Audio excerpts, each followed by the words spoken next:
Assalamualaikum warahmatullahi wabarakatuh. Salam sejahtera buat bapak-bapak dan ibu-ibu peserta Akademi Wirausaha Mikro. Hari ini kita akan membahas tentang salah satu tema mengenai manajemen keuangan yang akan dibawakan oleh FAC Institute. Manajemen keuangan jika kita ilustrasikan seperti kita kalau naik mobil ke kota tujuan, tapi tanpa ada kaca spion. Jadi kalau naik mobil nggak ada kaca spion, kita sangat berisiko ketika belok kiri atau belok kanan bakal nyerempet orang, atau ketabrak motor, atau ketabrak sesama mobil. Dan juga kita naik mobil tidak ada speedometer, jadi kita nggak tahu kecepatan kita cepatkah, atau sangat cepat, atau terlalu cepat. Dan juga bisa diilustrasikan kita naik mobil tidak ada full meter, jadi kita nggak ada tahu kira-kira bensin kita itu sanggupnya sampai berapa lama, berapa jauh. Jadi kita naik mobil asal naik mobil dan sangat beresiko di tengah perjalanan kita mencapai kota tujuan itu kita kehabisan bensin dan harus dorong mobil. Dan lebih bahayanya lagi, kita naik mobil tidak ada peta. Jadi kita naik mobil mau ke kota tujuan, tapi kita nggak tahu harus lewat mana. Bisa sampai cuma beresiko bensin, berisiko nyasar, salah alamat, atau mungkin bukannya memperdekat malah memperjauh. Dan jadi kita tidak bisa tahu perkiraan waktu kita untuk sampai kota tujuan itu berapa lama. Ilustrasi manajemen keuangan seperti itu. Maka hubungan manajemen keuangan dan COVID-19, pada masa normal banyak perusahaan atau UMKM itu lebih fokus ke omset. Bagaimana caranya kita mencapai omset sebesar-besarnya dan dengan laba setinggi-tingginya. Jadi kalau kita jualan barang harga pokoknya 10.000, kita jualan bisa 13.000, ngambil keuntungan minimal 30%. Kalau misalkan ada keuntungan di bawah 30%, biasanya kita menolak karena alasannya kita kondisinya normal, masih banyak orang yang mau untuk membeli barang kita. Tapi karena sekarang masanya COVID-19 atau kondisinya lagi new normal, orang lebih fokus ke cash flow. Biar apa? Gimana caranya usaha kita tetap jalan, kita bisa bertahan melalui ini semua. Jadi walaupun keuntungannya kecil, hanya 5% atau 10% yang kita beli 10.000, kita bisa jual hanya 11.000 atau bahkan 10.500. Keuntungannya memang kecil, tapi cash flow-nya lebih tinggi karena uangnya berputar. Kita bisa bertahan. Kalau kita jualnya terlalu tinggi, kita jualnya dengan ambil margin yang agak besar dan orang nggak mau beli ataupun mau beli dengan jangka waktu misalkan pembayarannya tempo sebulan, itu malah kita nggak bisa bertahan karena cash flow kita nggak berputar seperti itu. Di kondisi normal Anda harus bekerja keras, maka di kondisi tidak normal Anda harus bekerja lebih keras. Ini salah satu quote dari FAC Institute. Pembukuan sederhana.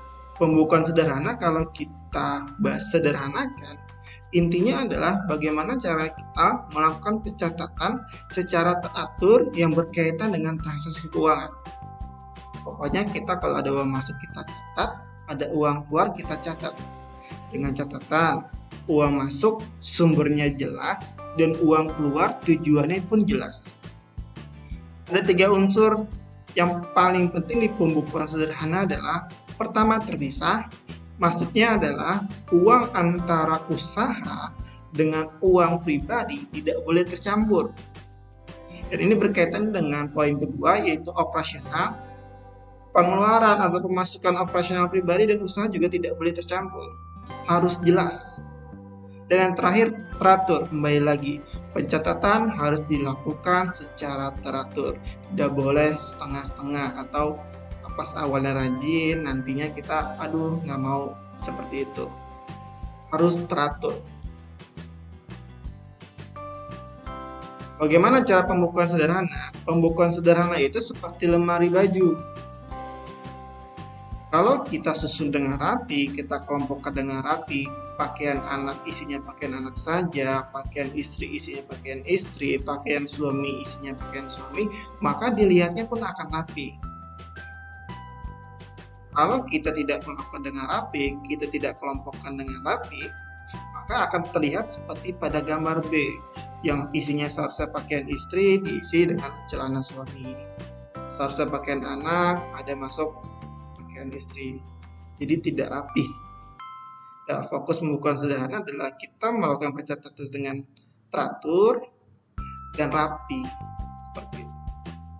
Proses pembukuan sederhana ini 3 langkah utama yang sangat penting untuk pembukuan sederhana, walaupun sebenarnya dalam ilmu akuntansi ada 8 tahap, tapi 3 ini yang paling penting. Yang pertama adalah membuat pos pencatatan. Pos pencatatan ini berarti transaksi apa yang sering terjadi di usaha, lalu kita buat posnya masing-masing, sehingga nanti untuk kita melacaknya, untuk melihatnya itu lebih mudah. Langkah kedua adalah melakukan pencatatan transaksi. Maka catat transaksi yang terjadi sehari-hari ke masing-masing pos yang sudah dibuat. Lalu langkah terakhir adalah menyusun laporan keuangan seperti neraca dan laba rugi. Selanjutnya, materi harga pokok penjualan. Pengertiannya adalah biaya yang muncul akibat memproduksi dan menjual dalam kegiatan usaha. Manfaatnya sebagai patokan menentukan harga jual, dan yang kedua mengetahui laba perusahaan. Metode perhitungan HPP. Untuk HPP yang berkaitan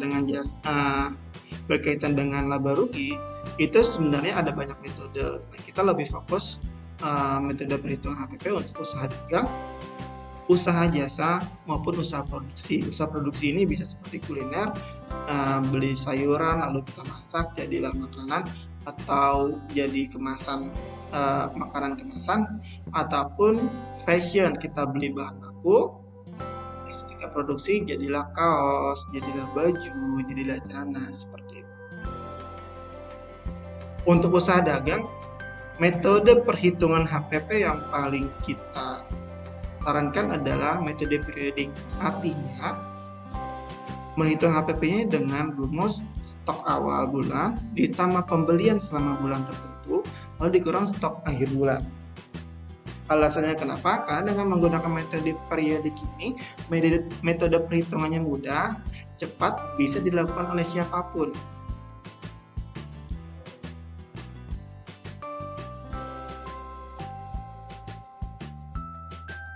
Lalu untuk metode HPP untuk jasa, harga pokok penjualannya ini sebenarnya mudah. Biaya tetap dan biaya tak tetap dibagi dengan jumlah produksi. Jumlah produksi ini maksudnya jumlah jasanya. Misalkan kalau bimbel atau kursus sekali bimbel 2 jam, maka biaya per jamnya berapa, seperti itu.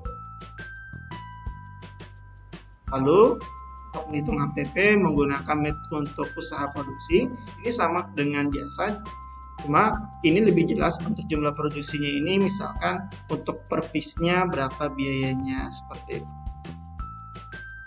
Biaya tetap dan biaya tetap. Biaya tetap ini seperti gaji produksi, sewa produksi, dan produksi lainnya. Biaya tetap ini biaya yang ikut naik atau berkurang mengikuti jumlah produksi. Contoh kasusnya nanti akan dibahas pada saat pelatihan. Lalu untuk laporan laba rugi sederhana, laporan laba rugi ini terdiri dari penjualan atau pendapatan usaha, harga pokok penjualan yang tadi sudah kita lihat sekilas, dan terakhir biaya operasional seperti apa? Gaji, listrik, air, makan, dan lain-lain. Manfaat laba rugi ada 3: evaluasi kinerja, bulan ini kita untung atau tidak, tolak ukur usaha, biaya apa saja yang besar, yang kecil, kenapa, dan dasar pengembangan usaha. Dalam arti usaha ini bagus atau tidak. Kalau bagus, bisakah kita buka cabang atau memperbesar usaha. Ini adalah contoh laporan laba rugi sederhana. Dan yang ada lagi kita neraca sederhana. Neraca ini fokus ke aset yang kita miliki sebelah kiri atau biasa disebut dengan aktiva. Dengan di sebelah kanan ada sumber dana. Jadi aset yang kita miliki sumber dananya harus jelas. Dari hutangkah, dari modal usahakah, atau dari laba atau rugi usaha. Dan aset yang dimiliki ini seperti kas bank, stok, kendaraan, piutang, dan lain-lain. Sumber dana yang tadi hutang, modal, laba rugi usaha. Aset dan sumber dana harus sama nilainya, tidak boleh tidak. Manfaat neraca sederhana untuk evaluasi kondisi perusahaan, untuk melihat usaha kita, kondisi usaha kita seperti apa, tolak ukur keuangan, dan tolak ukur kemampuan pembayaran. Berikut contoh neraca sederhana. Sekian penjelasan untuk manajemen keuangan.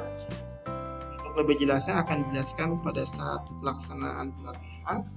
Kurang lebihnya mohon maaf. Assalamualaikum warahmatullahi wabarakatuh.